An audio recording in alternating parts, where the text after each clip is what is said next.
At my son's wedding, which I paid for entirely, his new wife introduced me to her wealthy family.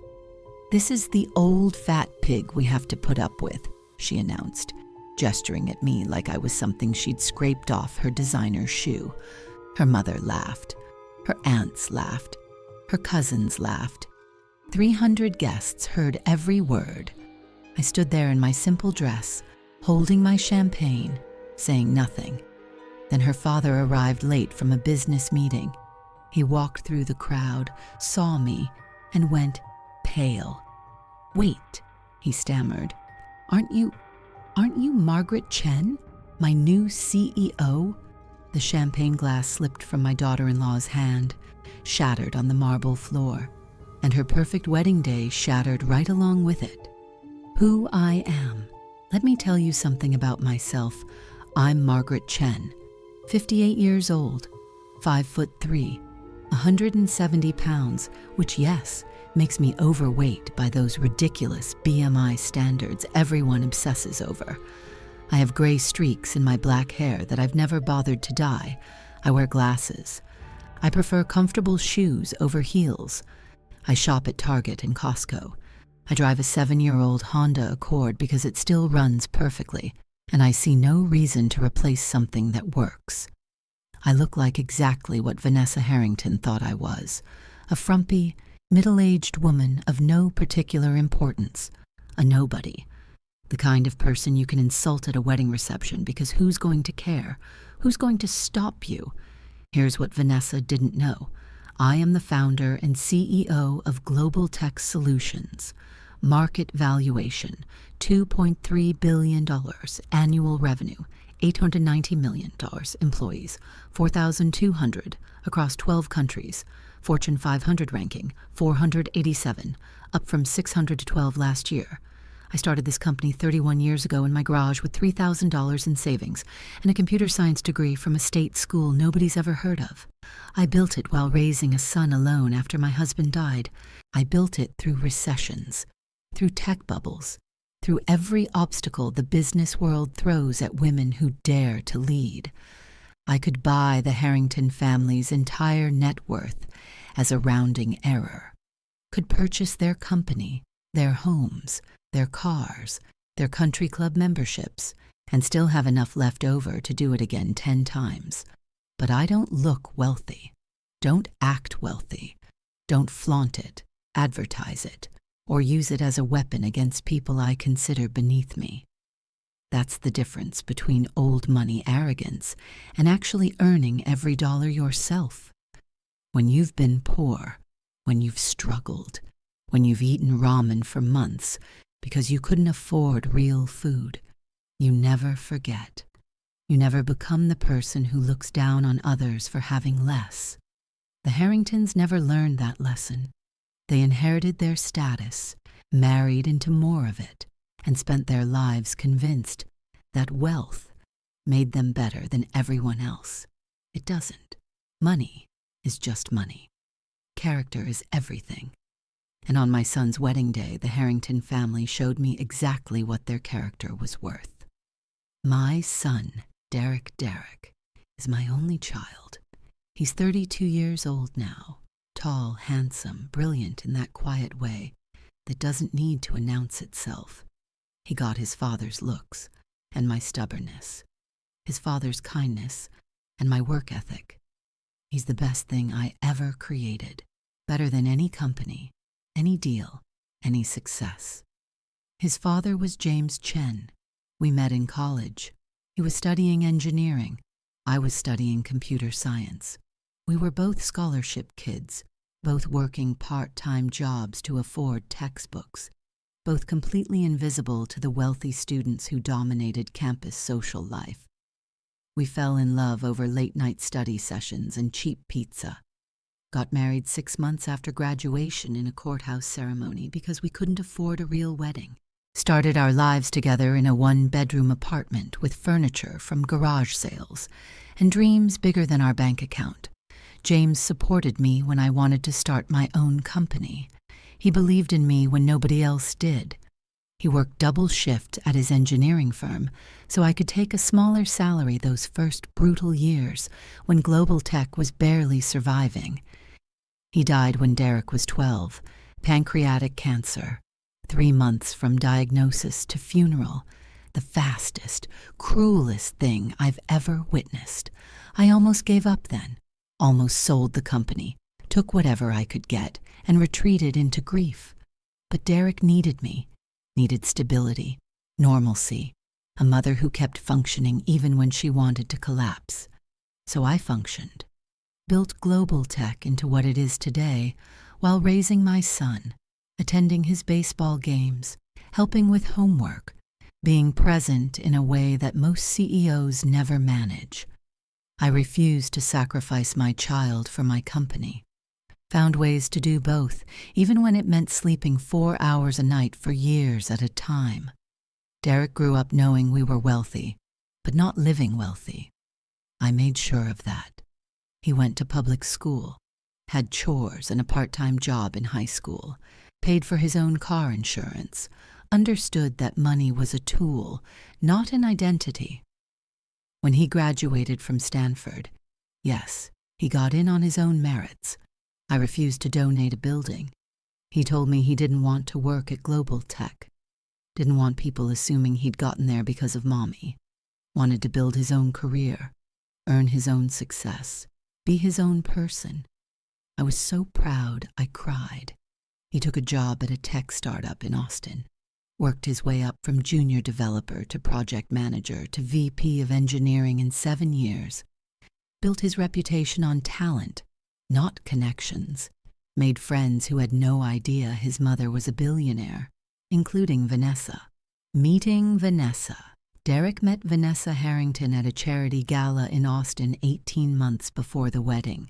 She was there representing her father's company, Harrington Industries, a mid-sized manufacturing firm that made industrial equipment. Profitable, but not spectacular. The kind of company that looks impressive to people who don't know the difference between $50 million and $5 billion. Derek told me about her on our weekly phone call. Mom, I met someone. She's different. Different. I should have paid more attention to that word. Her name's Vanessa. She's beautiful, smart, works in marketing for her father's company. She's got this confidence, this presence. When she walks into a room, everyone notices. I was happy for him. Derek had dated before, but nothing serious. Nothing that made him sound like this. Excited, hopeful, alive in a way I hadn't heard since before his father died. When do I get to meet her? Soon, Mom, but... He hesitated. Can we keep the whole global tech thing quiet for now? I just want her to get to know me first. Not the company, not the money, just me. I understood. I'd done the same thing when I was dating after James died. The few times I'd tried, before deciding I was better off alone. The moment men found out about global tech, everything changed. They stopped seeing Margaret and started seeing dollar signs. Of course, honey, whatever you need. So when I first met Vanessa, I was just Derek's mom, just Margaret, a widow who worked in technology consulting, technically true, if wildly understated. A woman who lived in a modest house in the suburbs of San Jose, also true, though I owned several other properties I never mentioned. The first meeting was dinner at Derek's apartment in Austin. I flew in commercial, economy class, because I always do for personal travel. Took an Uber from the airport, showed up in slacks and a nice blouse from Macy's, carrying a bottle of wine from Trader Joe's. Vanessa opened the door. She was stunning. I'll give her that. Tall, blonde, perfectly styled in a way that probably required hours of professional help. Designer dress, designer shoes, designer smile that didn't quite reach her eyes. Mrs. Chen, so lovely to finally meet you. She air-kissed my cheeks, European style, though I later learned she'd never actually been to Europe. Derek has told me so much about you. Please call me Margaret, and I hope he only told you the good parts." She laughed, polished, practiced, performed. "Oh, he's been very mysterious, actually. All I know is you work in technology and you raised him single-handedly after his father passed, which is so brave of you." Brave, the word people use when they mean unfortunate but admirable in a pitiful sort of way. "I just did what needed to be done," I said. "Any mother would." "Well," she looked me up and down, taking in my department store clothes, my sensible shoes, my complete lack of jewelry beyond my wedding ring. "Not every mother, I'm sure." That was my first warning sign, the subtle condescension, the implication that I was somehow less than. But I ignored it because Derek was happy, because first meetings are awkward, because I wanted to give her a chance. I gave her too many chances. The Harrington family. Over the next year, I learned everything about the Harringtons, some through Derek, some through my own research. I didn't become a successful CEO without learning to investigate potential business partners, and a daughter-in-law is absolutely a partner in the business of family. William Harrington, Vanessa's father, 62 years old, CEO of Harrington Industries, a company his grandfather started in the 1940s. Revenue around $120 million annually, profitable but stagnant. No innovation, no growth strategy, no vision beyond maintaining what previous generations built. William was a classic second-generation wealth manager, competent enough not to destroy what he'd inherited, but lacking the drive to build anything new. He attended all the right schools, joined all the right clubs, married the right woman, and spent his life checking boxes. Victoria Harrington, William's wife, Vanessa's mother, 59 years old, former debutante, current professional society woman. Her job was maintaining the family's social status through charity galas, country club memberships, and strategic friendships with other wealthy families. Victoria had never worked a day in her life, never needed to. Her family had money, not Harrington-level money, but enough that she'd grown up with maids in private schools. She viewed people without generational wealth the way one might view an interesting zoo exhibit. Curious, perhaps, but certainly not equal. Vanessa. 29 years old, Stanford MBA, the only similarity between her education and Derek's, which was probably how they'd initially connected. Marketing director at her father's company, a position she'd been handed rather than earned. Beautiful, ambitious, and utterly convinced that her family's status entitled her to the best of everything. The Harringtons weren't truly wealthy by my standards. Their net worth was maybe $30 to $40 million, mostly tied up in the company and real estate. Comfortable, certainly. Rich by any normal measure. But they acted like old money aristocracy, like they were Rockefellers or Vanderbilts rather than a family that manufactured industrial valves. This acting was important. They needed to feel superior, needed to look down on others to feel good about themselves. And when Derek brought home a mother who dressed like a middle school teacher and drove a Honda, they found the perfect target for their contempt. The engagement Derek proposed to Vanessa on a beach in Cabo San Lucas. Sunset, private dinner, the whole romantic package. He called me afterward, voice shaking with excitement. She said, "Yes, Mom, we're getting married." "Congratulations, honey. I'm so happy for you." I wasn't, not entirely. Something about Vanessa had never sat right with me, though I couldn't articulate exactly what. The way she talked about money, the way she dropped brand names into conversation, the way she seemed more interested in Derek's career trajectory than in Derek himself. But I kept my concerns to myself. Derek was a grown man. He'd made his choice. My job was to support him, not to undermine his happiness with suspicions I couldn't prove. We're thinking June wedding, maybe at the Harrington estate in Connecticut. Vanessa's always dreamed of getting married there. That sounds lovely. It sounded expensive. It sounded like the Harringtons were already taking control.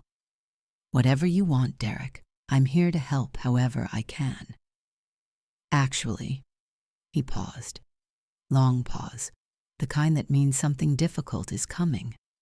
Vanessa and her mom want to handle most of the planning. They have very specific ideas about how it should look. Would you be okay with that? Being excluded from planning my only son's wedding? No, I would not be okay with that. Of course, I said. They probably have much better taste than I do anyway. Thanks, Mom, you're the best. And we're still keeping the global tech thing quiet, right? Vanessa's family is kind of traditional about status and money. I don't want things to get weird. Weird. That was one word for it. Your secret is safe with me, honey. I should have told him right then. Should have said, if she can't love you without knowing about the money, she doesn't really love you at all. If her family's reaction would change based on your net worth, they're not the kind of people you want to marry into. But I didn't. Because I wanted him to figure it out himself. Because I was already planning, already preparing, already documenting everything in case this wedding ended exactly how I suspected it would. Meeting the in-laws. The formal meet the family's dinner happened 3 months after the engagement. The Harringtons flew us out to their Connecticut estate. First-class tickets for everyone, courtesy of Harrington Industries. A gesture meant to establish dominance, to show us how the real wealthy live. I flew first class too, in the seat they'd booked for me, accepting their hospitality while knowing I could have bought the airline itself if I'd wanted to. The estate was impressive, I'll admit. 20-acre property with a colonial mansion, tennis courts, pool, gardens maintained by full-time staff. The kind of place that photographs well for society magazines, which was probably the point. Victoria Harrington greeted us at the door. Silk dress, pearl necklace, hair professionally styled into an elegant updo. She looked at me like one might look at a stray cat that had wandered onto the property. Margaret, welcome to Harrington House. We're so pleased you could make it. Thank you for having me. Your home is beautiful. It's been in William's family for 4 generations. Pre-revolutionary, actually. George Washington slept here once. She said this like it was her personal accomplishment rather than something that had happened 2 centuries before her birth. Fascinating. Let me show you to your room. I hope you don't mind. We've put you in the East Wing. It's a bit smaller than the main guest suites, but I thought you might be more comfortable somewhere cozier. Cozier. Translation. The help's quarters. But I smiled and nodded and followed her through endless hallways, full of portraits and antiques, and the accumulated wealth of generations who'd never had to work for any of it. My room was fine. Small, but clean. The view was of the service entrance and the staff parking lot. I'm sure that was a coincidence. Dinner that evening was educational. We gathered in the formal dining room, a space larger than my first apartment, with a table that seated 20, though only 6 of us were there. William at one end, Victoria at the other, Derek and Vanessa on one side, me alone on the opposite side, feeling like a defendant facing a tribunal. So, Margaret, William swirled his wine, a vintage that probably cost more than most people's monthly rent. Derek tells us you work in technology consulting. That's right. I've been in the industry for about 30 years. How interesting. My company has been exploring some technology initiatives. Perhaps you could give us some advice. He said it like I might suggest good plumbers or lawn care services. Helpful, but insignificant. I'd be happy to discuss it sometime. Dad, Vanessa interrupted, Margaret's company is quite small. I don't think they handle anything on Harrington Industries' scale. She didn't know anything about my company. She'd never asked. She'd just assumed. I see. William's interest evaporated instantly. Well, it's admirable that you've managed to support yourself all these years. Being a single mother must have been challenging. It had its moments. I can only imagine. Victoria shook her head with performative sympathy. Raising a child alone, without family money to fall back on. You must have made so many sacrifices. Derek was worth every sacrifice. Of course he was. He's turned out surprisingly well, all things considered. Surprisingly well. All things considered. The implications hung in the air like smoke. Derek, to his credit, looked uncomfortable.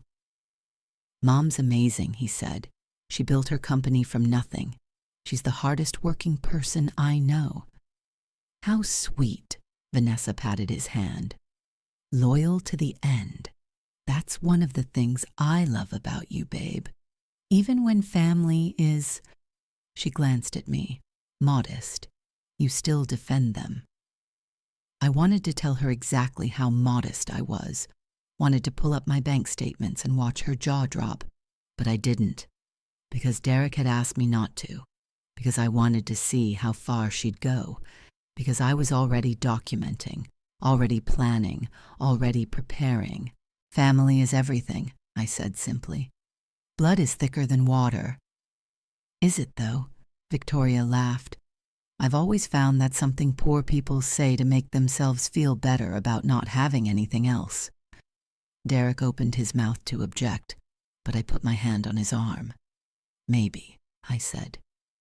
Or maybe it's what people say when they've learned that money doesn't actually make you happy. Victoria's smile froze.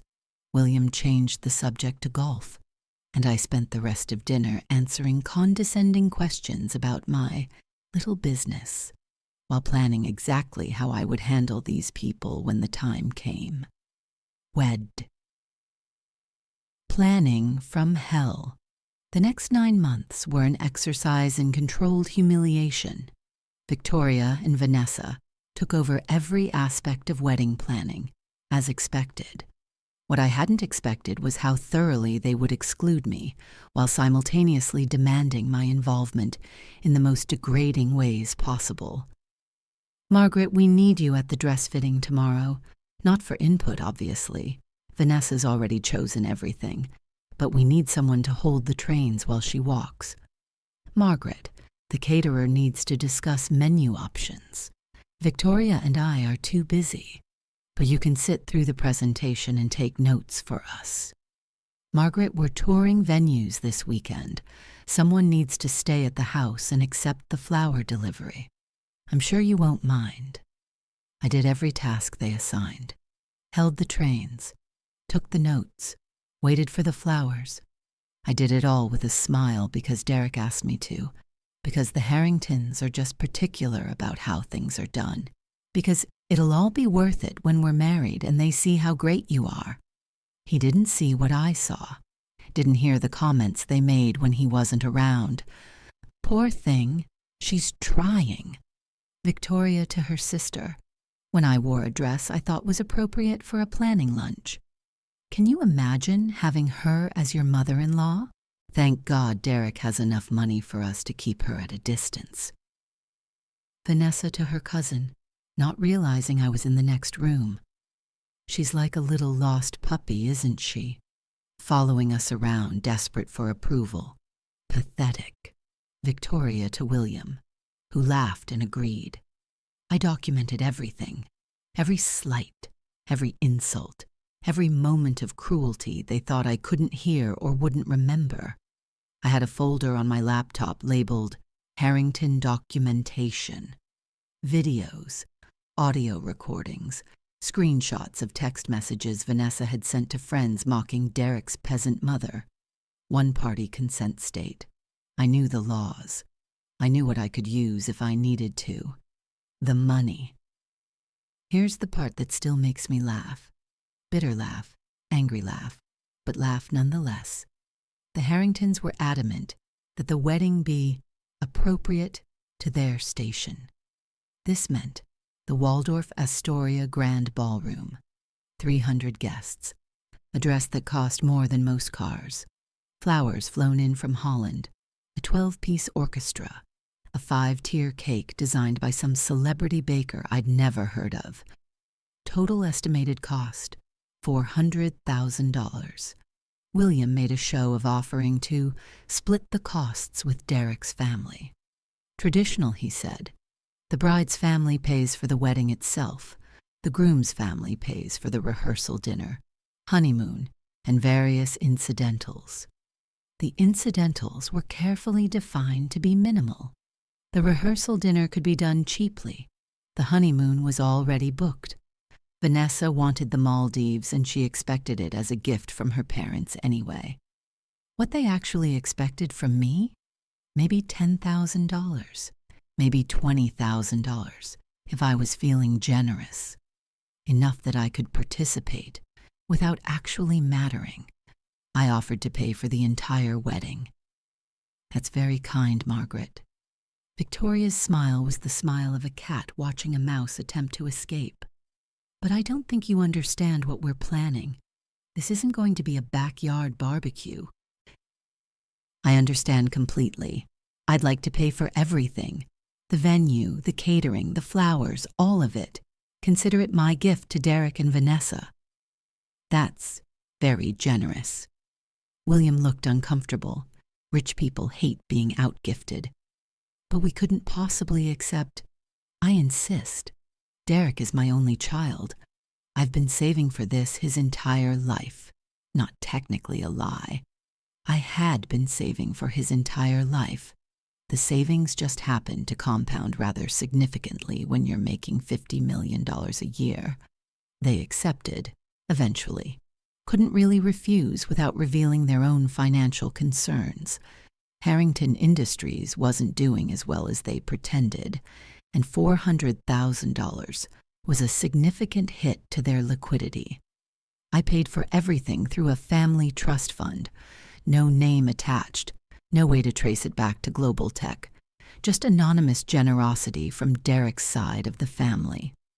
They took the money and continued treating me like the help. Victoria would call me weekly with updates that were really just opportunities to remind me how little I understood about real elegance. We've upgraded to the premium bar package, Margaret. I hope that's not a problem. I know money is probably tight for you, but we simply can't serve well vodka at a Harrington wedding. Whatever you need, Victoria. And the flowers, we've decided to go with the orchid arrangement instead of roses. It's only an extra $15,000. But the visual impact is so much more sophisticated. That sounds lovely. You're being such a good sport about all this. I know it must be difficult. Watching us spend money you probably can't really afford. But don't worry.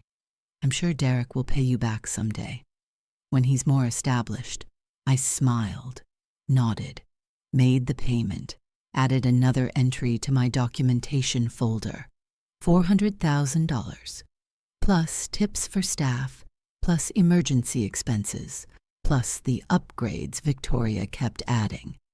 Final cost, $437,192, a rounding error in my annual bonus.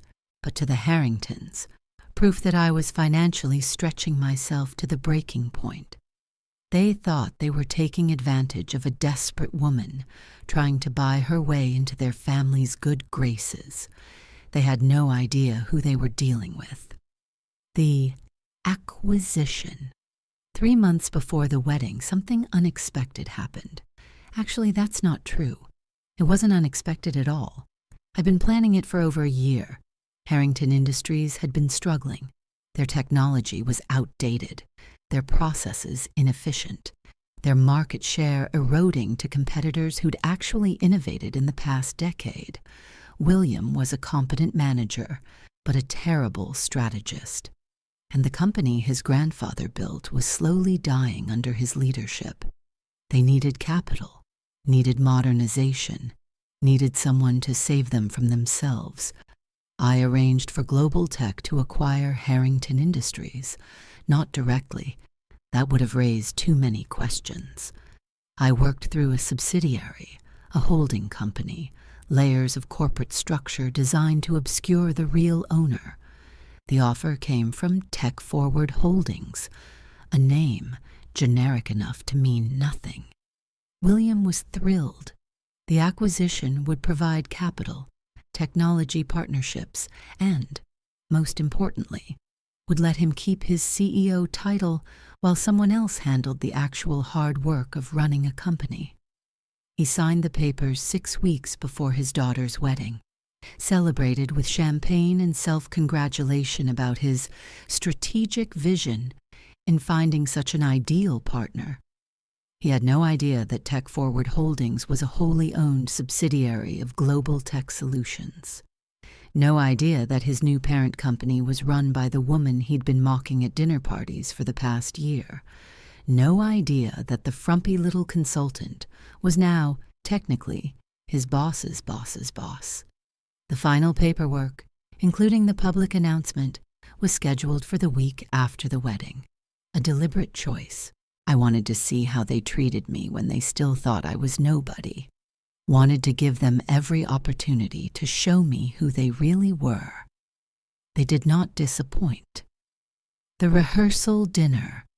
The night before the wedding, we gathered at an upscale restaurant in Manhattan for the rehearsal dinner. 50 people, close family, and the wedding party. I paid for this too, of course, though the Harringtons had graciously allowed me to host it. Victoria had chosen the restaurant, had designed the seating chart that put me at the far end of the table, surrounded by Harrington cousins I'd never met, who looked at me with barely concealed disdain. The toasts were revealing. William went first. To Derek and Vanessa, my daughter has found a man worthy of her in every way. Smart, ambitious, with a bright future ahead of him.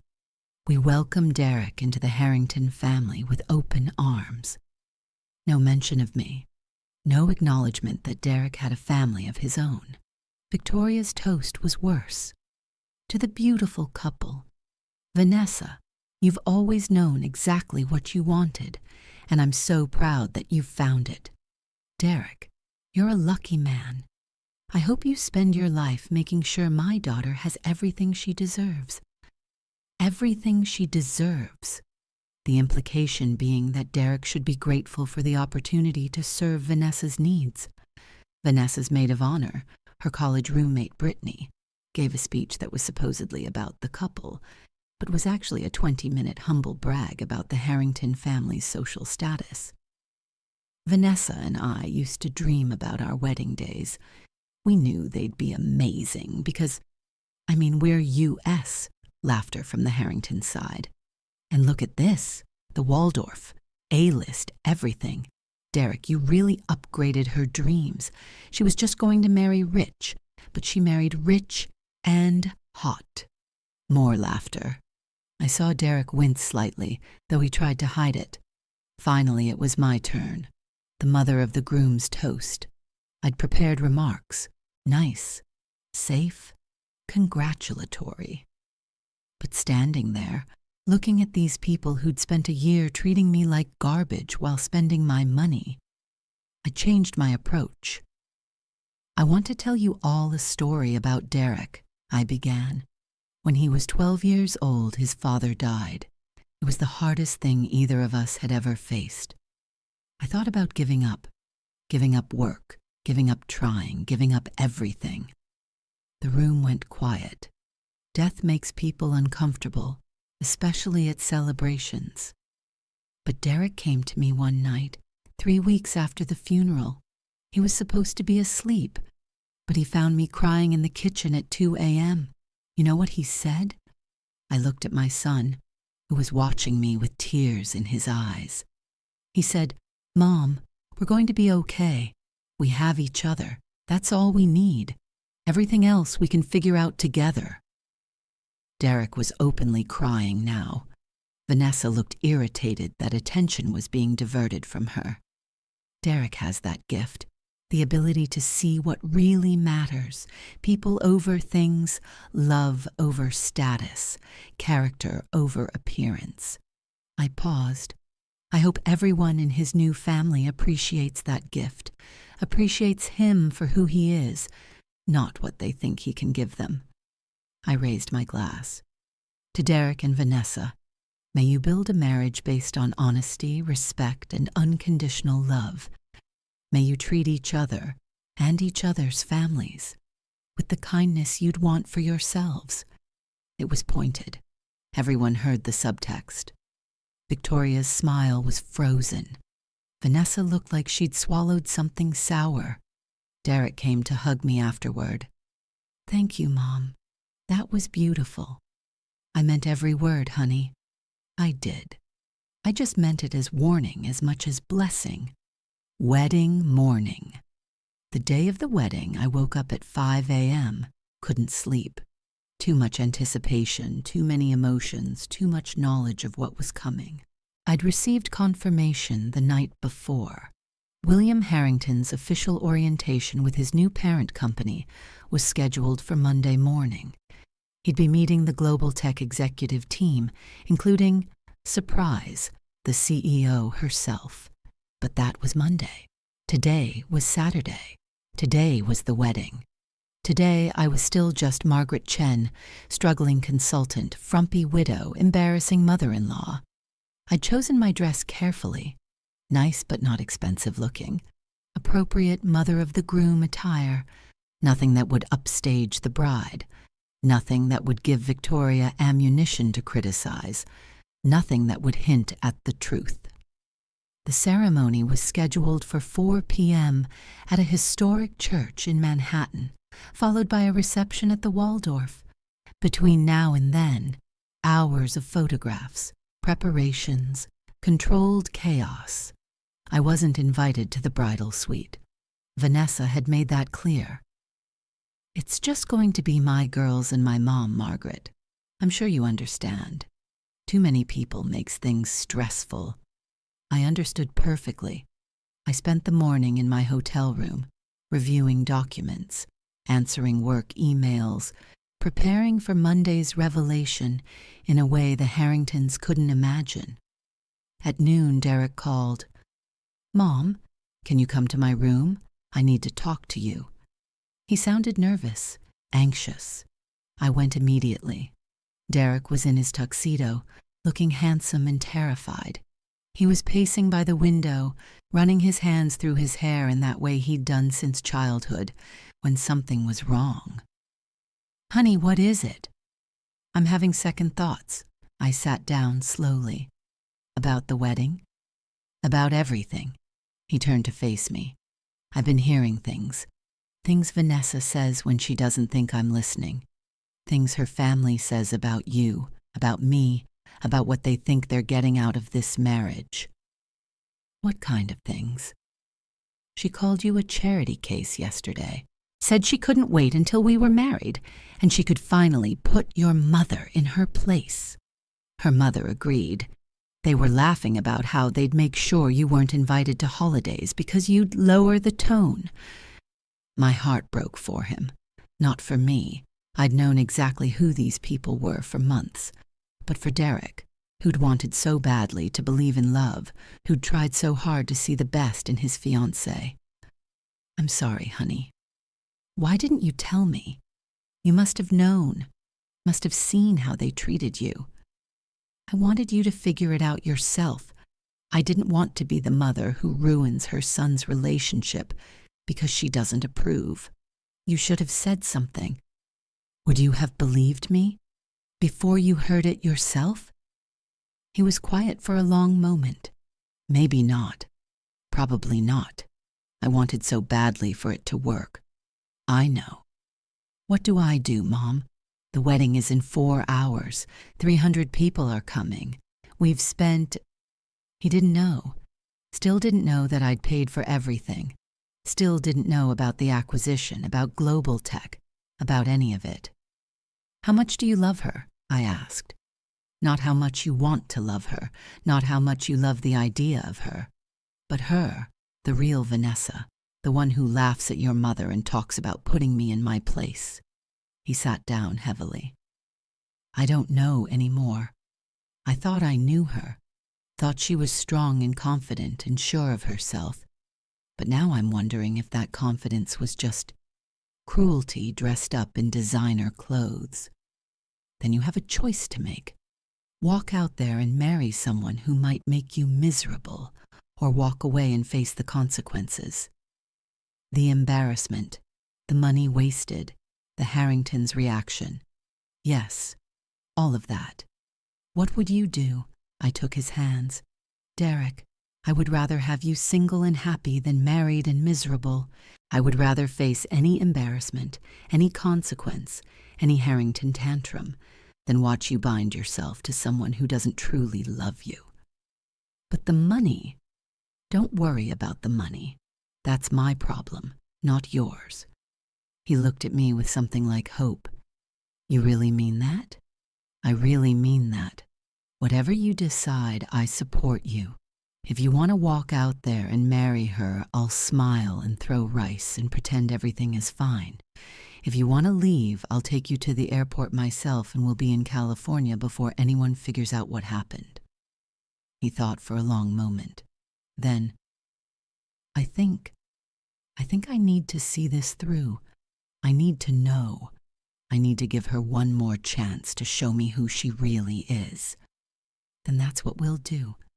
But Mom, if she shows me who she is and it's what I'm afraid of, will you help me? Always, honey, always. The ceremony, the church was beautiful. Historic stone, stained glass, flowers covering every surface. 300 guests in their finest attire, waiting to witness the union of Derek Chen and Vanessa Harrington. I sat in the front row, on the groom's side, alone. My +1 would have been my late husband, and I'd never replaced him. The Harrington side was packed. Relatives, friends, business associates, society connections. My side had Derek's college friends, his colleagues from work, and a sparse collection of distant relatives I barely knew. The imbalance was obvious and intentional, another way for the Harringtons to demonstrate their superiority. Vanessa walked down the aisle on her father's arm. She was radiant, I'll give her that. The dress was stunning, her hair and makeup perfect, her smile exactly what the photographers wanted. William beamed with pride. This was his moment, too, his daughter marrying well, his family legacy continuing, his status confirmed. As Vanessa reached the altar, she glanced at me, just for a second, just long enough for me to see the contempt in her eyes, quickly masked by her practiced smile. She thought she'd won, thought she was about to become Mrs. Derek Chen, with all the upper middle-class status that implied. Thought she'd gotten exactly what she wanted. A handsome, successful husband who would worship her, while she laughed at his poor mother behind his back. The ceremony proceeded. Vows were exchanged. Rings were given. The minister pronounced them husband and wife. Derek kissed his bride, and 300 people applauded. I applauded too. Whatever came next, this was still my son's wedding day. I would not ruin it with public drama. Not yet. The Waldorf Grand Ballroom was everything Victoria had promised. Opulent, elegant, impressive to exactly the kind of people who were impressed by such things. Crystal chandeliers, white roses, a 12-piece orchestra playing classical music during cocktail hour. $437,192. Every cent paid by the woman they'd seated at table 17 in the back corner near the service entrance. I didn't complain about the seating, didn't make a scene about being hidden away like an embarrassing relative. I sat at my assigned table with Derek's college roommate and his wife, making pleasant conversation about neutral topics. The roommate, Michael, seemed uncomfortable. Mrs. Chen, I'm sorry you're stuck back here. This doesn't seem right. It's fine, Michael. The important thing is that Derek and Vanessa have a beautiful day. Yeah, but... He lowered his voice. Between you and me, Vanessa's kind of a nightmare. Derek could do so much better. I smiled. He's an adult. He makes his own choices. You're a better person than me. If someone treated my mom like this, I'd lose it. The evening progressed. Dinner was served. Prime rib, lobster, all the expensive options Victoria had insisted upon. Speeches were given, each one more self-congratulatory than the last. Then came the moment I'd been waiting for. Vanessa stood up, champagne glass in hand, to give her thank you speech to the guests. She was glowing, confident, queen of her domain. First, I want to thank everyone for being here to celebrate our love. Derek and I are so blessed to be surrounded by such amazing people. Applause. I especially want to thank my parents, William and Victoria Harrington, for raising me to know my worth and never settle for less than I deserve. More applause. Victoria dabbed her eyes. And of course, I have to acknowledge Derek's mother, Margaret. Vanessa turned toward my table, her smile sharpening. She's been so supportive throughout this process, even though she comes from simpler circumstances. She's done her best to keep up. Scattered uncomfortable laughter. In fact, I want to take this moment to introduce her to some of you who haven't met her yet. Margaret, could you stand up? I stood, smiled politely. 300 faces turned toward me. Everyone, this is Margaret Chen, Derek's mother, a technology consultant from California. The air quotes were audible. We're so grateful she could be here, even though this probably isn't the kind of event she's used to. More uncomfortable shifting. Even some of the Harringtons looked embarrassed. Then Vanessa delivered the line that would haunt her for the rest of her life. Mom, Dad, come over here. I want to properly introduce you to Derek's family. She gestured for her parents to join her, then pointed at me with her champagne glass. Everyone, this is the old fat pig we have to put up with now. Welcome to the family, Margaret. She laughed. Victoria laughed. A few sycophants laughed nervously, unsure if this was supposed to be a joke. Derek stood up, face white. Vanessa. Oh, relax, babe. It's just a joke. Your mom knows I'm kidding. I didn't respond, just stood there, holding my water glass, face carefully neutral, letting everyone see, letting the moment hang. Victoria added fuel to the fire. She really has been so brave trying to fit in with her betters. We've all been very patient with her. Peculiarities. Like her wardrobe, a Harrington cousin called out. Did she get that dress from a thrift store? Or her car, another added. I saw it in the parking garage. A Honda, at the Waldorf. The laughter grew louder, meaner. 300 people watching the Harrington family humiliate the mother of the groom at her own son's wedding. Derek was pushing his way toward me, face furious. But before he could reach me, before I could respond, before anything else could happen, the ballroom doors opened. William Harrington walked in. He'd been missing from the reception, some urgent business call he'd had to take. Now he was back, phone still in hand, face pale. William, Victoria called out, you're missing the fun. We were just introducing everyone to Margaret. William didn't respond. He was staring at me, staring like he'd seen a ghost. William, what's wrong? He walked toward me slowly. The room had gone quiet, sensing something was off. Margaret, he said, voice barely above a whisper. Margaret Chen? Yes? You can't be. He pulled out his phone, looked at something on the screen, then back at me. Holy shit, Victoria looked annoyed. William, what are you... Do you know who this is? William's voice cracked. Do any of you know who this actually is?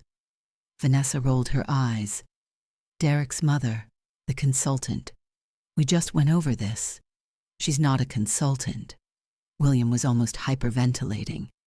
She's Margaret Chen, the Margaret Chen, founder and CEO of Global Tech Solutions. Silence. Global Tech? Victoria looked confused. What does that have to do with? Global Tech just acquired our company, William shouted. The deal closed last month. She's my new boss. She's been my boss for weeks. The champagne glass slipped from Vanessa's hand, shattered on the marble floor. Nobody laughed. The silence in the ballroom was absolute. 300 people frozen in place, trying to process what they'd just heard. Vanessa's face had gone from confident to confused to terrified in the span of about 5 seconds. That's not possible. Derek's mother is a consultant. She drives a Honda. I do drive a Honda, I said calmly. Very reliable cars, and I am a consultant. I consult on business strategy, technology integration, and corporate leadership. I just happen to do it from the CEO's office of a $2.3 billion company. Victoria's mouth was opening and closing like a fish. But you paid for the wedding from a trust fund. You said it was family money. It is family money. My family, my company, my money. How much? William looked like he might faint. How much are you actually worth? Personally, my shares in Global Tech are worth approximately $1.8 billion. Add in real estate, other investments, and liquid assets. Let's call it an even $2 billion. The number landed like a bomb. $2 billion. Victoria's voice was a screech. That's impossible. You dress like a school teacher. You wear glasses from Costco. I also give away about $50 million a year to charity, serve on the boards of 3 foundations, and have been named to Forbes' list of self-made billionaires for the past 7 years. I straightened my thrift store dress. I just don't feel the need to advertise it to people who only value others based on what they own. Derek had reached me by then. He was staring at me with something between shock and admiration. Mom, why didn't you ever tell me? You asked me not to. You wanted Vanessa to love you, not for your money. I respected that. I put my hand on his arm. I'm sorry, honey. I should have told you sooner, should have told you everything. You paid for this whole wedding. Yes. The $400,000. That wasn't your life savings. Derek, I spent more than that on the company Christmas party last year. He started laughing, slightly hysterical laughter, the kind that happens when reality inverts itself too quickly. Oh my God, this whole time, the Harringtons were mocking the woman who could buy their company with her annual bonus. I looked at William, which, incidentally, I did. Tech Forward Holdings is a subsidiary of Global Tech. You signed the acquisition papers yourself. William sat down heavily in the nearest chair.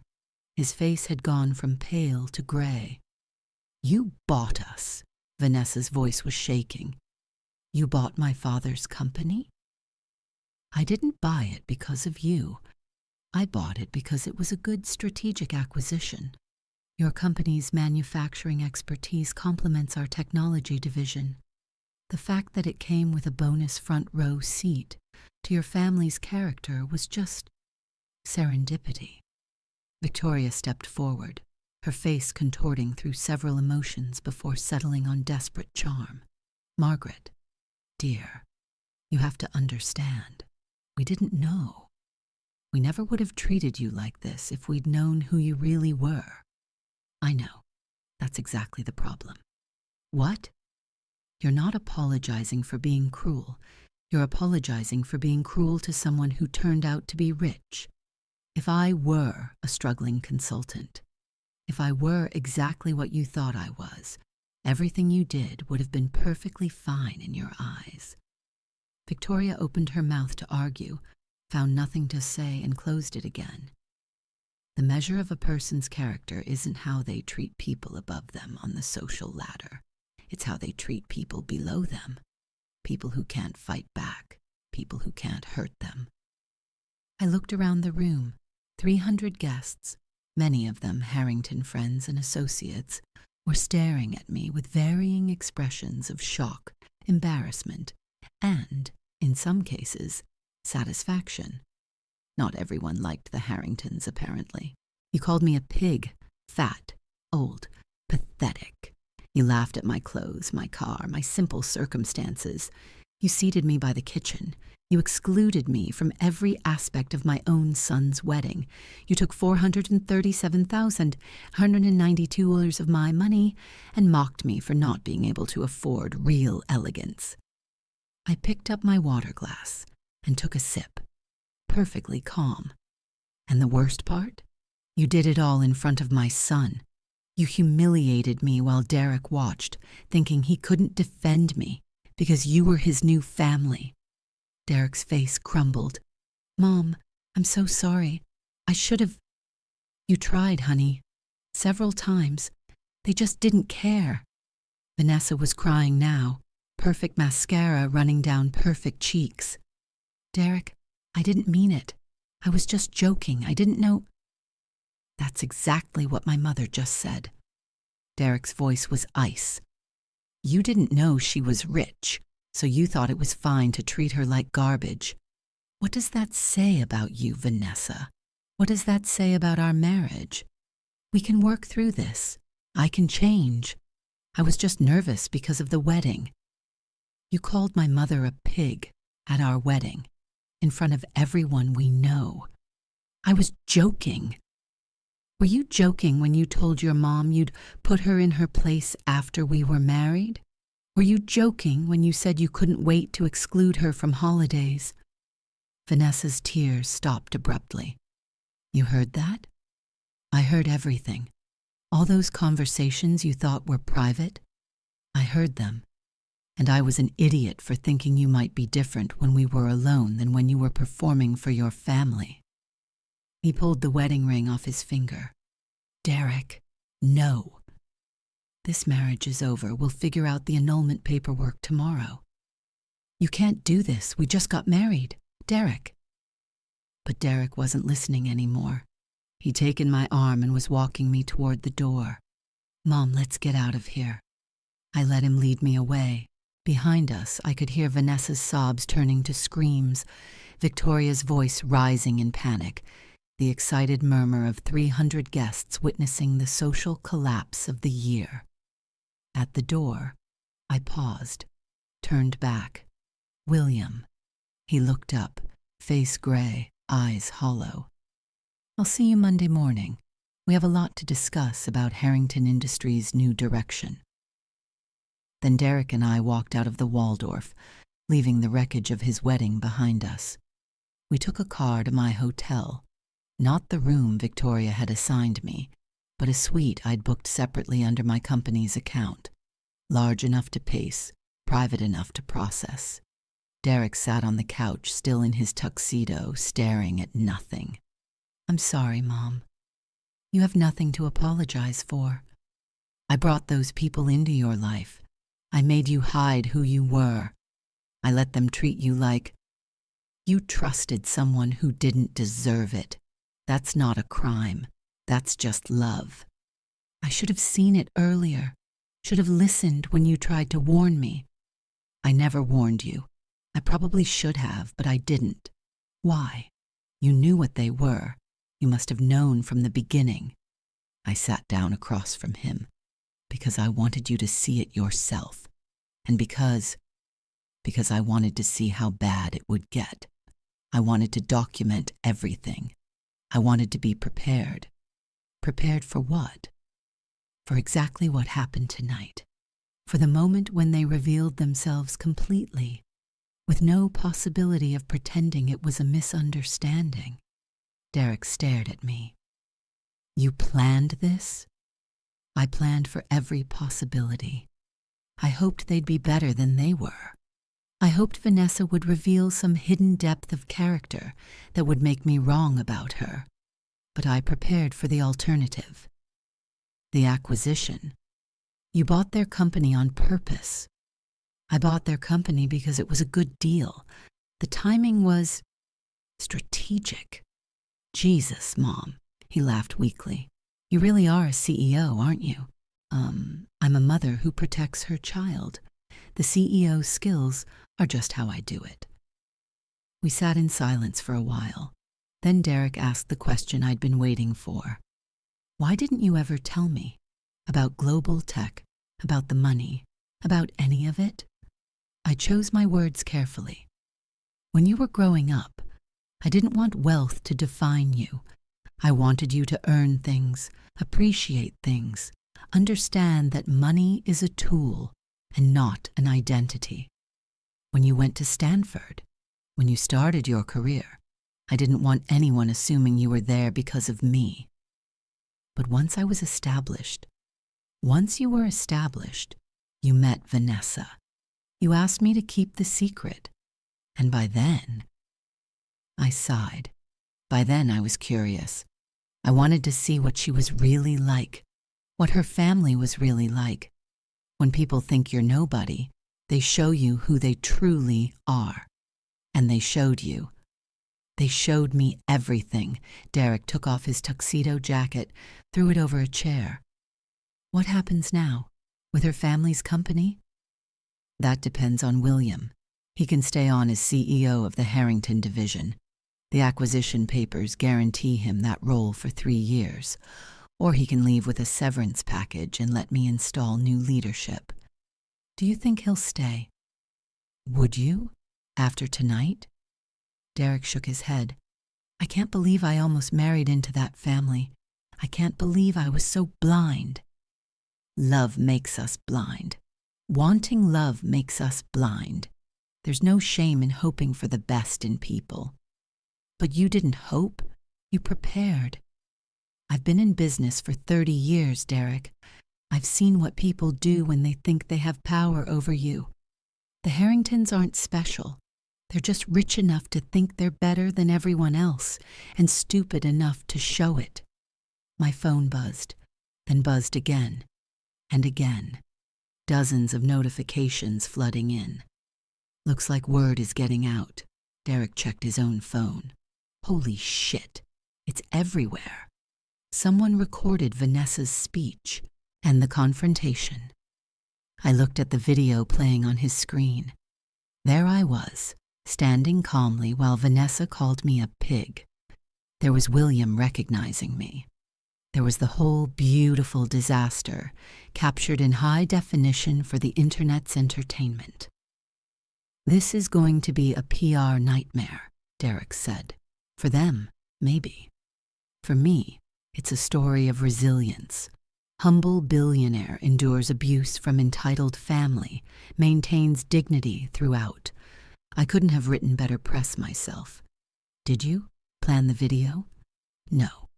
That was just people with phones, but I won't pretend I'm unhappy about it. The next few days were chaos. The video went viral. Within 24 hours, it had 50 million views across various platforms. News outlets picked up the story. Billionaire CEO humiliated at son's wedding, then reveals she owns bride's family company. The public reaction was overwhelmingly in my favor. Comments flooded in supporting me, condemning the Harringtons, calling for boycotts of their company, which now belonged to me anyway. Victoria Harrington tried to do damage control. She gave an interview claiming the video was taken out of context, that she and Vanessa had a playful relationship with me, that I had overreacted to innocent family banter. No one believed her. Vanessa posted a tearful apology on Instagram. I was nervous about the wedding and made a terrible joke. I love Margaret like a mother. This has all been a horrible misunderstanding. The comments section tore her apart. William called me Monday morning, as scheduled. His voice was hollow. Margaret, I don't know what to say. Then don't say anything. Come to the orientation meeting as planned. We have work to do. How can I work for you after what my family did? That depends. Do you want to make this about your family's failures, or do you want to focus on what's best for Harrington Industries? Silence. I've reviewed your company's operations, William. You've got good people, good products, and terrible strategy. With Global Tech's resources and leadership, Harrington Industries could double its revenue in 5 years. You'd still work with me after everything? I separate personal from business. I always have. What your wife and daughter did reflects on them, not necessarily on you. I laughed at dinner when Victoria made comments about you. I laughed. Yes, you did. I'm sorry. Thank you. But apologies without change are just words. Show me something different, William. Be someone different. Then we'll talk about forgiveness. He came to the meeting. Looked like he hadn't slept in days. But he came, and he listened. And over the following months, he proved to be exactly what I'd thought. A decent manager who needed guidance, not termination. Victoria and Vanessa had a harder time. Victoria tried to leverage her society connections for damage control, but discovered that the wealthy women she'd called friends were more interested in distancing themselves from scandal than supporting her. The invitations stopped coming. The charity board positions evaporated. The country club friends suddenly had scheduling conflicts. Vanessa tried to contact Derek repeatedly. Called, texted, showed up at his apartment, had her friends intervene on her behalf. He blocked her everywhere. The annulment went through quickly. Unconsummated marriage, mutual agreement. Eventually, after Vanessa realized she wasn't getting any money out of this. Clean break. Derek Chen was a single man again within 8 weeks. William's choice. 3 months after the wedding, William came to my office in San Jose.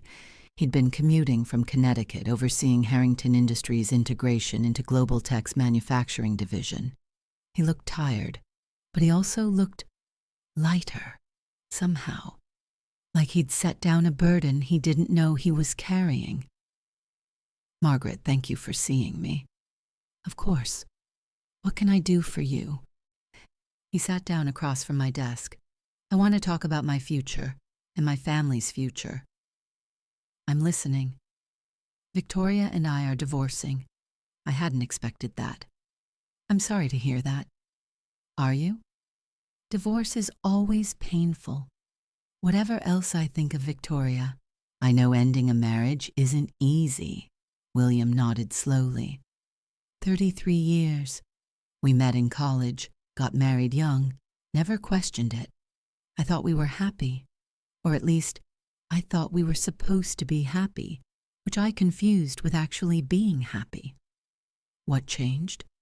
The wedding, not your revelation, although that was part of it, but watching my wife and daughter humiliate someone publicly, laugh about it, enjoy it. I realized I'd been watching them do that for years, to waiters, salespeople, employees, anyone they considered beneath them. I just never let myself see how ugly it was. Seeing clearly is the first step toward change.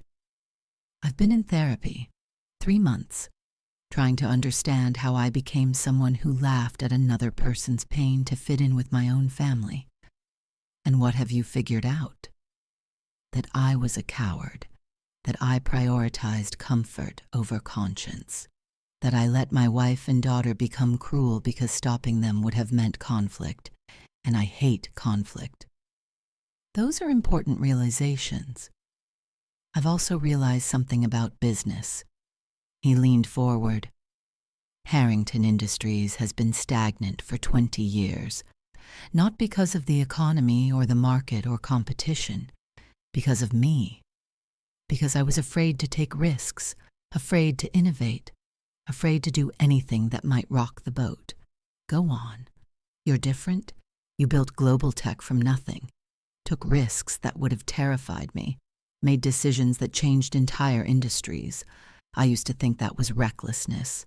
Now I think it's courage. It's both, actually. Recklessness without strategy fails. Courage without recklessness never tries. I want to learn from you, not as an employee protecting his position, as a student trying to become better. I studied him for a long moment. This wasn't what I'd expected from William Harrington. I'd expected defensiveness, excuses, maybe resignation.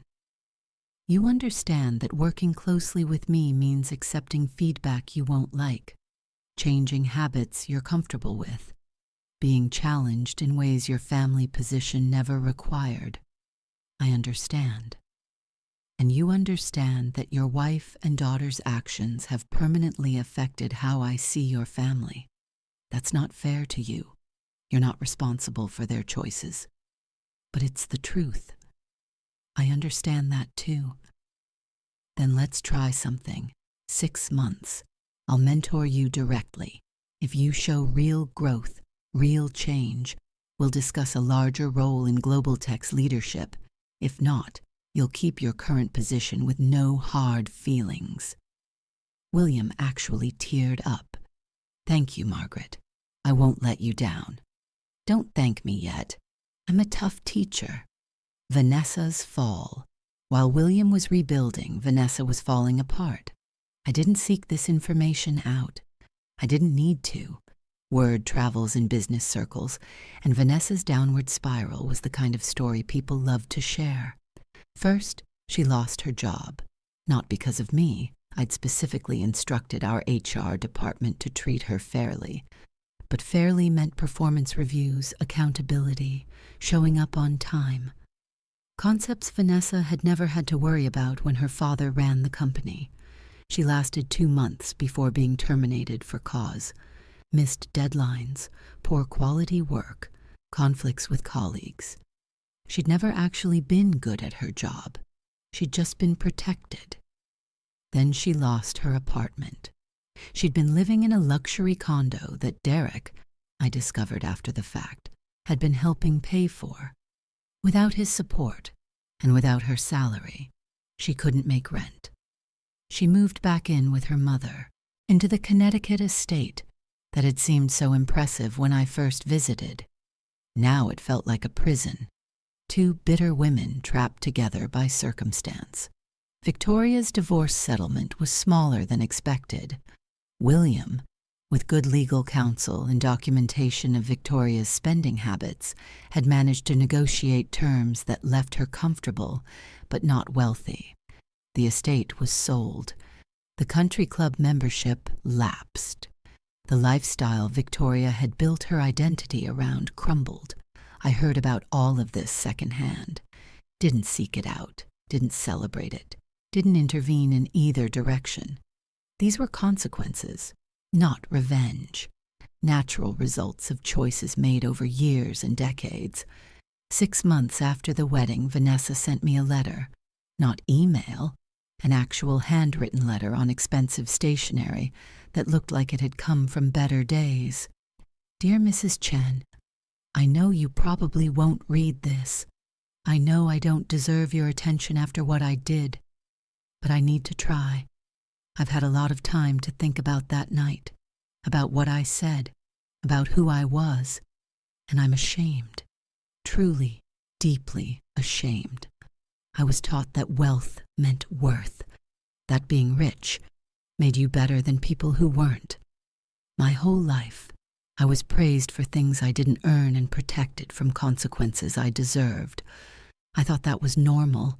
I thought I was special. I was wrong. You showed me something I'd never seen before, someone with real power who didn't use it to make others feel small, someone who could have destroyed my family but instead gave my father a chance, someone who earned everything she had and still dressed like a normal person, drove a normal car, treated regular people with respect. I'm not asking for forgiveness. I don't deserve it. I'm not asking you to help me or hire me or even acknowledge that I exist. I'm just asking, how do you become a person like you? How do you have everything and still remember what it means to have nothing? How do you not become what I became? I want to be better. I don't know how. Sincerely, Vanessa. I read the letter 3 times. Then I did something I hadn't expected to do. I replied, Vanessa, you asked how I stayed grounded despite success. The answer is simple. I never forgot where I came from. I grew up poor. Not comfortable, but modest poor. Actually poor. Food insecurity, eviction notices, wearing clothes until they fell apart. When you've been truly hungry, you never take meals for granted. When you've been truly powerless, you never abuse power casually. You didn't have that experience. Your challenge is to develop empathy without suffering. It's possible, but it requires intention. Here's what I suggest. Get a job. Not a prestigious job. Any job. Retail, food service, entry level. Something where you're not protected, where you have to deal with difficult people, where you're judged on your work and not your name. Do that for a year. Really do it. Don't tell anyone who your family is. Don't use connections. Just work.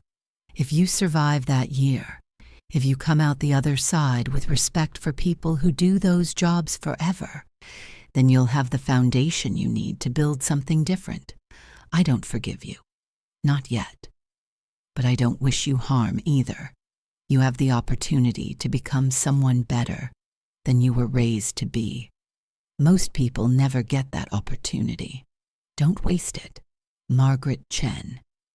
I don't know if she took my advice. That's not my story to follow.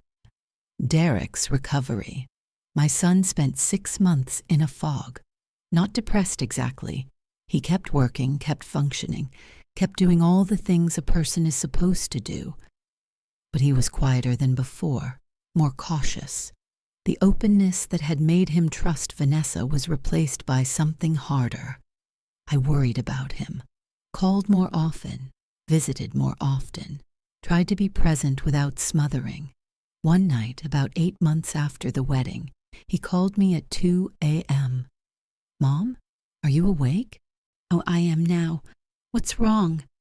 Nothing's wrong. I need to ask you something. Anything. How did you trust again? After Dad died?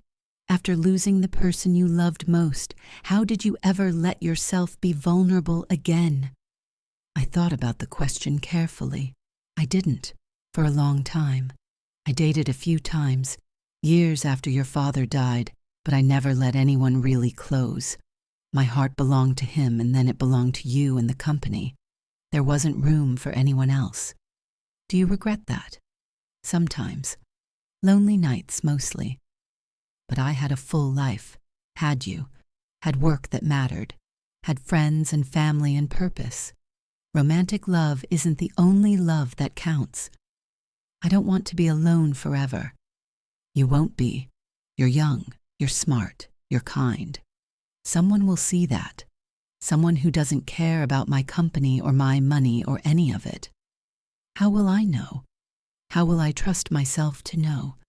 You won't. Not completely. That's what love requires. A leap of faith. The best you can do is pay attention. Watch how people treat others. Watch what they do when they think no one's looking. And then jump. I'm scared to jump. That's okay. Jump scared. It's allowed. He was quiet for a moment. Then, Mom, there's something else. What? There's someone. At work. Her name is Rachel. She's been here 2 years. Software engineer, really talented. We've been talking, grabbing coffee sometimes, nothing serious, but you like her. I like her a lot, and it terrifies me. Does she know about me? About global tech? No, I haven't told anyone. After Vanessa, I couldn't. Derek, you can't start a relationship with that kind of secret hanging over it. If she finds out later, she'll wonder what else you're hiding. I know, but what if she changes? What if she becomes like Vanessa? Then you'll deal with it. But you can't protect yourself from pain by never taking risks. You'll just be trading one kind of suffering for another. Yeah, long pause. Would you meet her? Rachel, before I tell her anything? I value your judgment. I'd be honored. Meeting Rachel. Rachel Chen, no relation, flew to San Jose to meet me. Derek had told her only that his mother wanted to meet her, that it was important to him, that there were some family things he needed to discuss. She came to my house, the modest suburban home I'd lived in for 20 years, the one with the Honda in the driveway and the garden I maintained myself. Rachel was not what I expected, not the polished, designer-clad beauty Vanessa had been. She showed up in jeans and a Stanford sweatshirt, hair in a ponytail, no makeup I could detect. Mrs. Chen, it's so nice to meet you. Derek talks about you all the time. Please, call me Margaret, and I hope he only says good things. She laughed. Natural laugh, not performed.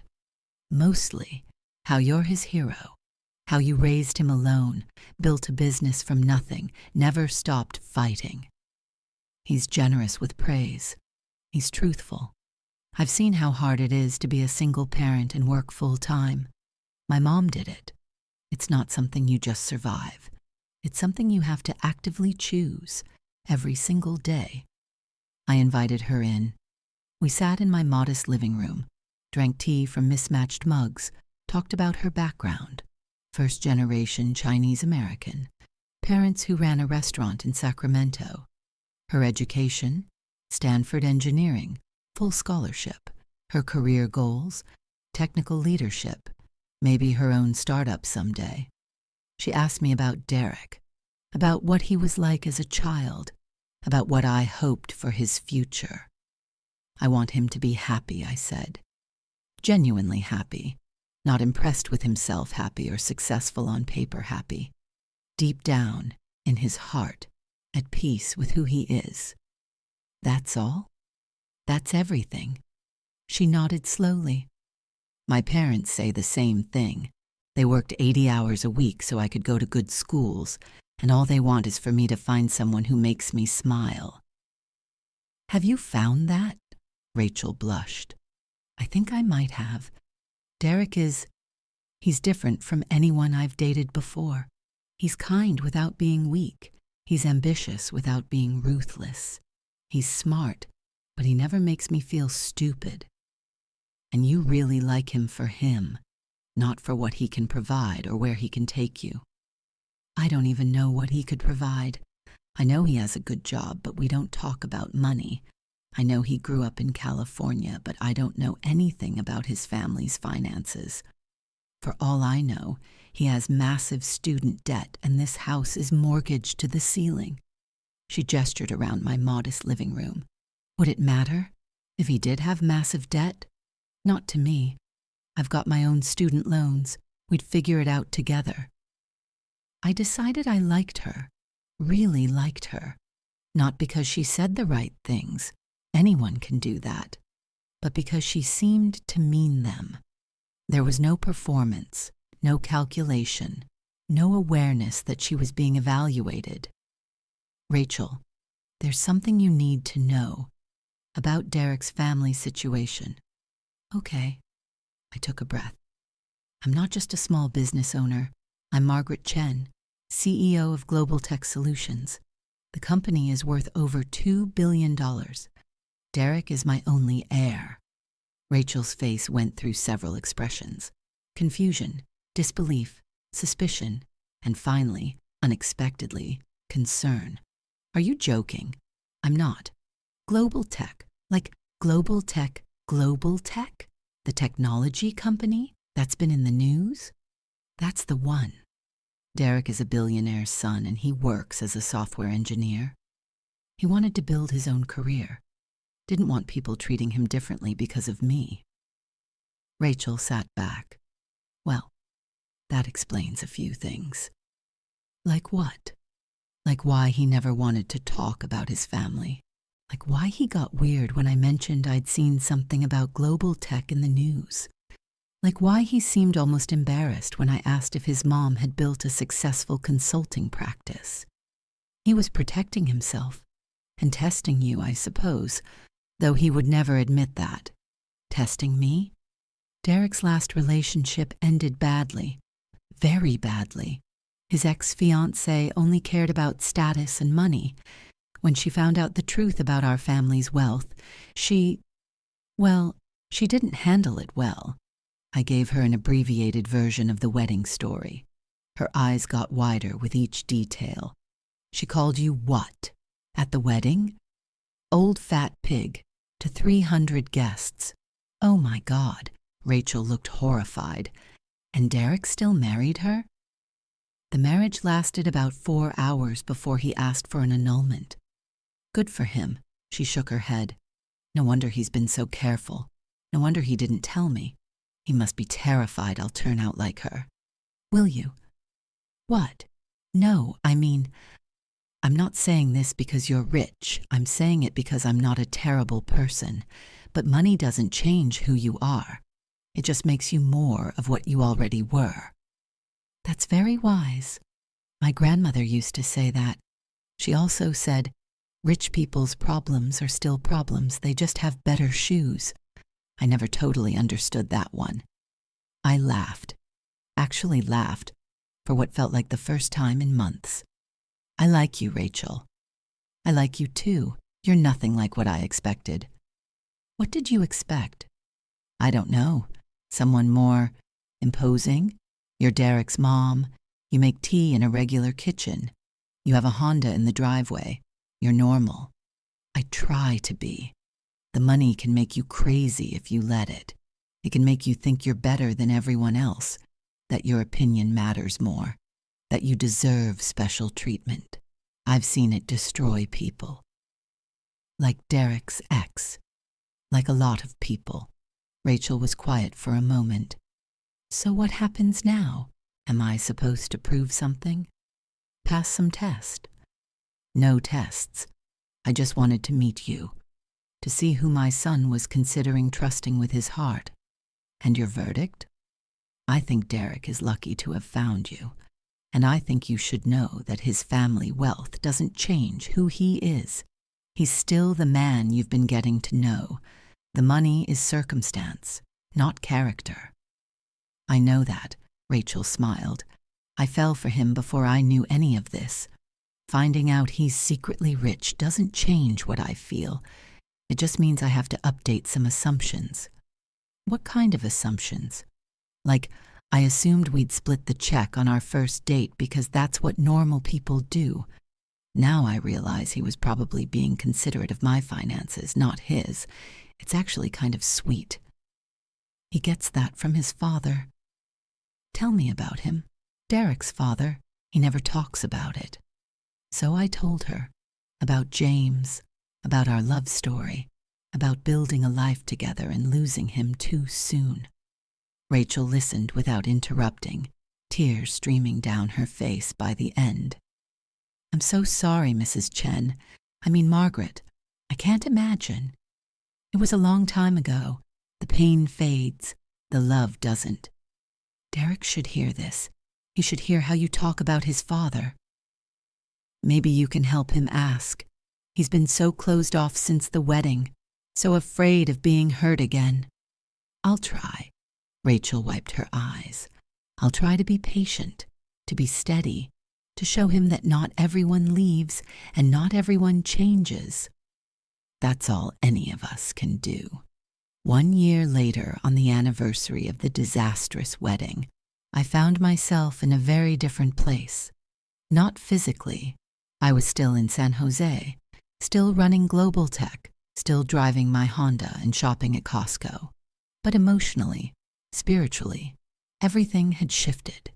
Derek was happy, really, genuinely happy. He and Rachel had been together for 10 months, living together for 3. They had a dog named Pixel who was thoroughly spoiled. They had game nights with friends, weekend hikes, Sunday brunches with me when their schedules allowed. Rachel had adjusted to the wealth situation with remarkable grace.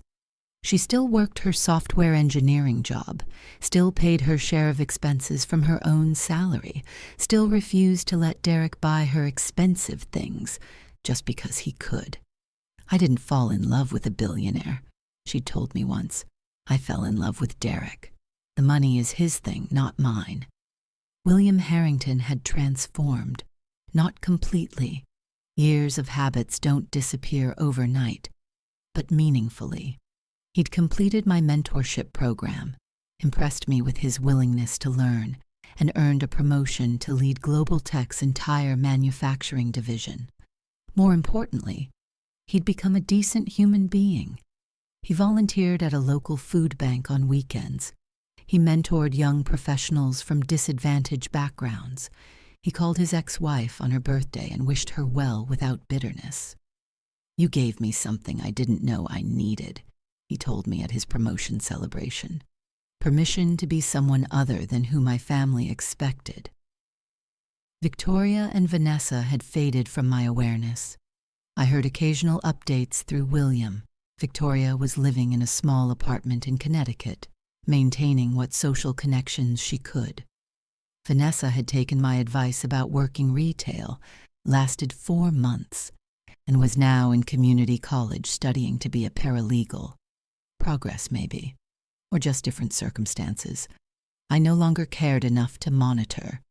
The video of the wedding confrontation still circulated online occasionally. Someone would discover it. It would go viral again briefly, then fade.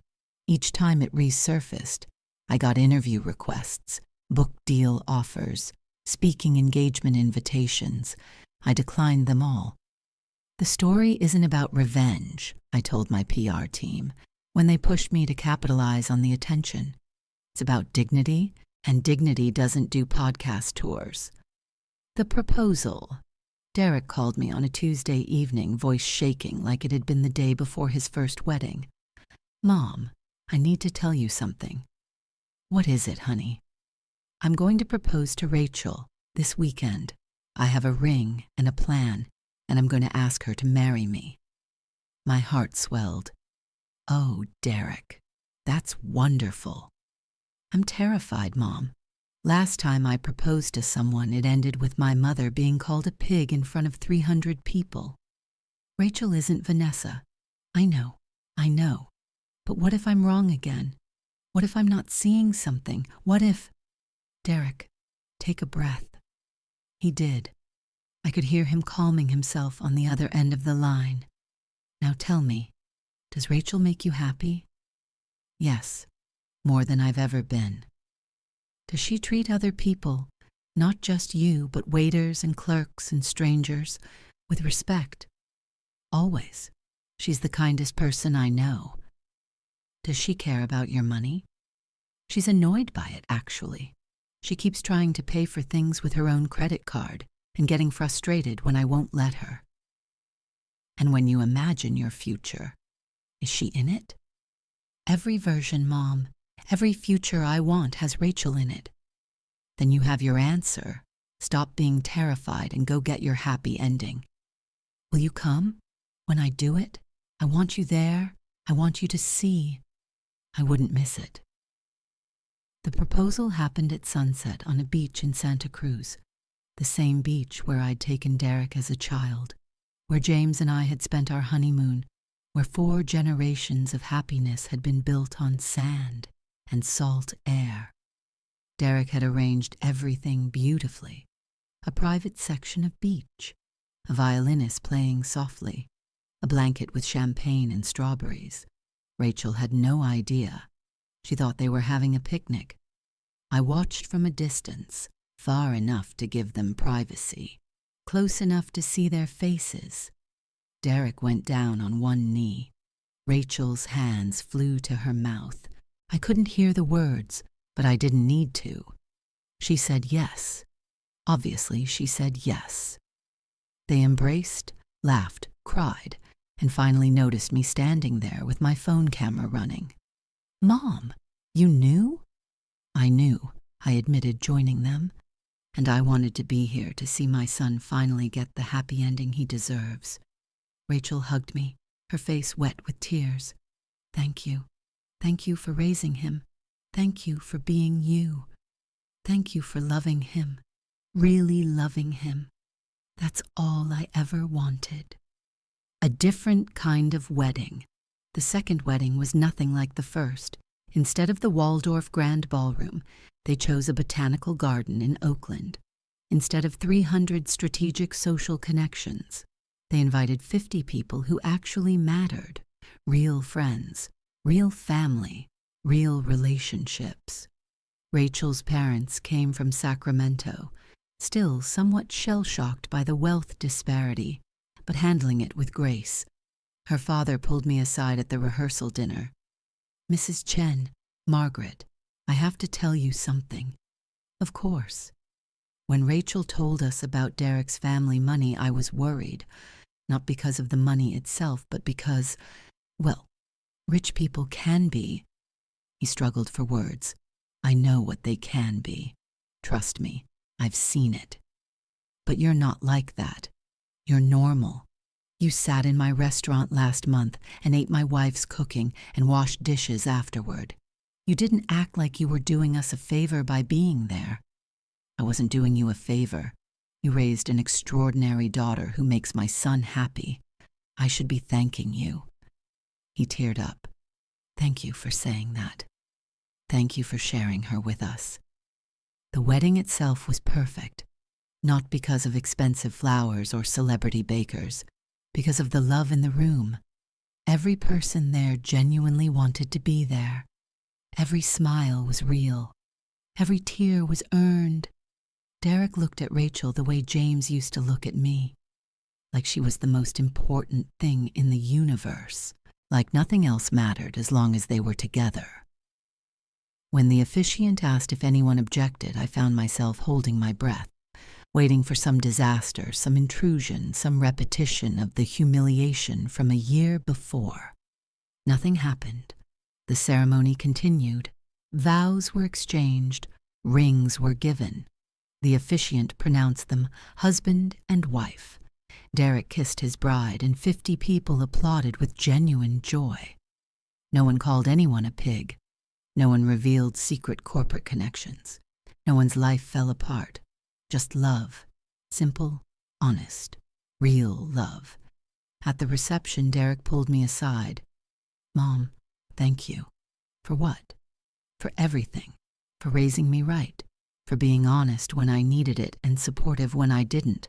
For not saying, "I told you so" about Vanessa, even though you easily could have. I never wanted to say that. I just wanted you to be happy. I am.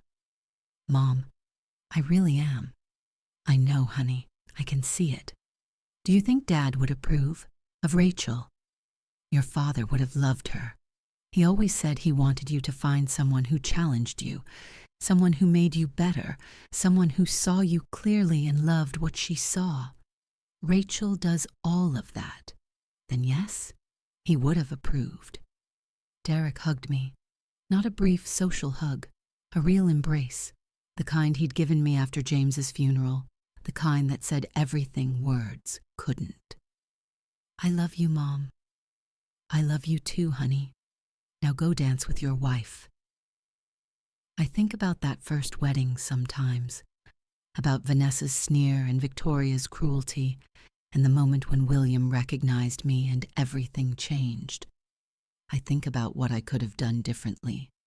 Could have told Derek the truth from the beginning, spared everyone the drama. Could have warned him more explicitly about Vanessa's character, trusted him to believe me. Could have revealed myself sooner, before the humiliation became public spectacle. But I don't regret my choices. Not really, because sometimes people need to see clearly for themselves. Derek needed to hear Vanessa's contempt with his own ears, not filtered through my protective maternal instincts. He needed to understand exactly who she was before he could fully let go. And the Harringtons needed consequences, not revenge. I never wanted revenge, but consequences, natural results of their own choices. They'd spent decades treating lesser people with contempt. confident that their wealth protected them from repercussions. That confidence was broken, not by my wealth or my power, by their own cruelty, witnessed by hundreds of people, documented for the internet forever. They destroyed themselves. I just stopped protecting them from it. There's a lesson in that, I think, about karma, about the long game, about the fact that character eventually reveals itself, and when it does, all the money in the world can't buy it back. Epilogue. 5 years later.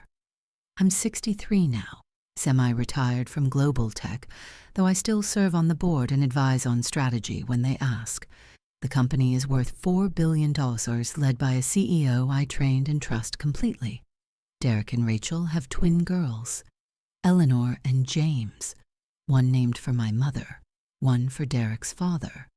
They're 3 years old, full of chaos and joy, and I spend every moment I can with them. Rachel insisted on going back to work after maternity leave. My daughters will know that women can have careers, she said. They'll see their mother and their grandmother building things that matter. I couldn't argue with that. William Harrington retired last year. He's living in a small house in Vermont, volunteering with Habitat for Humanity, dating a woman he met at a community garden. He sends me Christmas cards with handwritten notes about gratitude and second chances. Victoria moved to Florida. I hear she's involved with a church group, which seems either like growth or like a new social hierarchy to climb. I choose to believe the former. Vanessa finished her paralegal certification. She works for a legal aid organization helping people who can't afford lawyers. According to William, she's genuinely changed, humbled by experience, focused on helping others, nothing like the cruel socialite who called me a pig at her wedding. I hope that's true. I hope she found the person she was capable of becoming. As for me, I wake up every morning in my modest house with my Honda in the driveway and my garden that needs tending. I drink coffee from mismatched mugs. I wear comfortable clothes. I live a life that looks exactly like it did when I was poor, except now I could buy the whole neighborhood if I wanted to. But I don't want to. I never wanted that. I wanted what money can't buy, respect earned through character, not net worth, love given freely, not purchased, family built on trust, not transactions. I have all of that now. Derek is happy. My granddaughters are healthy. My company thrives under good leadership. My life is full of people who love me for who I am, not what I have. That's the real revenge, if you want to call it that. Not destroying the Harringtons. They did that themselves. Not proving I was richer than them. Money was never the point. The revenge was being happy. Genuinely, deeply, completely happy. Vanessa called me a pig, said I was something her family had to put up with, treated me like I was worthless because I didn't look wealthy. Now she's working as a paralegal for legal aid, and I'm a billionaire grandmother dancing with my twin granddaughters in a garden I planted myself. Character wins. Every time. It just takes a while. So if this story made you think twice about judging someone by their appearance, or made you reconsider how you treat people who can't fight back, hit like and subscribe. Because I've got more stories. Stories about families who confused wealth with worth. Stories about people who learned the hard way that money doesn't make you better. Stories about karma, consequences, and the long game. Spoiler alert, character always reveals itself eventually. And when it does, no amount of money can buy it back.